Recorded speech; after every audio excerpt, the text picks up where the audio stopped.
Leo ikiwa ni siku ya 7, nataka kuongea na wewe uliyepoteza wazazi wako wawili ukiwa mdogo. Nikiwa na maanisha yatima.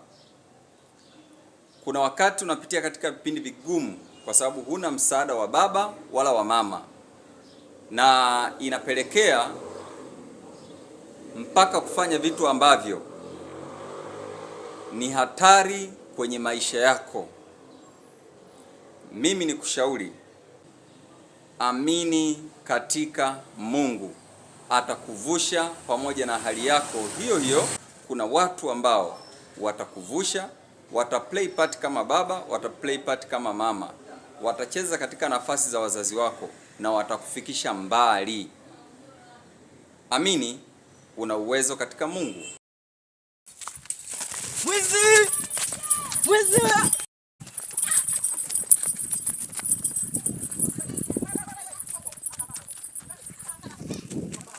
Kwani kila nini? Hebu ngoja. Sina kwa nini? Hebu ngoja. Anaiba huyu. Hebu kijana simama hebu. Niambia dogo, nitakuwa. Acha utani. Utakuja ofe. Una shida gani? Dogo utani. Una shida gani? Kweli mimi maisha yangu magumu sana. Maisha yako ni magumu? Ndio, yani sina wazazi. Kwa namna gani? Yani sina wazazi. Wazazi wako wameenda wapi? Wazazi wako wote wamefariki. Kwa hiyo maisha yako yamekuwa ni magumu baada ya wazazi kufariki, umeamua ujihusishe na kuiba. Mimi nakushauri tukiwa kama mdogo wangu, achana na kuiba. Ni kweli wazazi wako wamefariki. Tukiangalia kuna watu wakubwa sana katika nchi ambao waliweza kufanikiwa kwenye ukubwa katika maisha yao na wazazi wao walifariki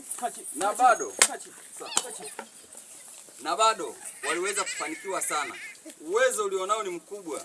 Usiibe kwa sababu ya wazazi wamefariki. Mimi nikwambie tu, nitakusaidia kwa namna ninavyojua, lakini pia hebu kaongee na viongozi wako wa kiserikali waweze kukusaidia.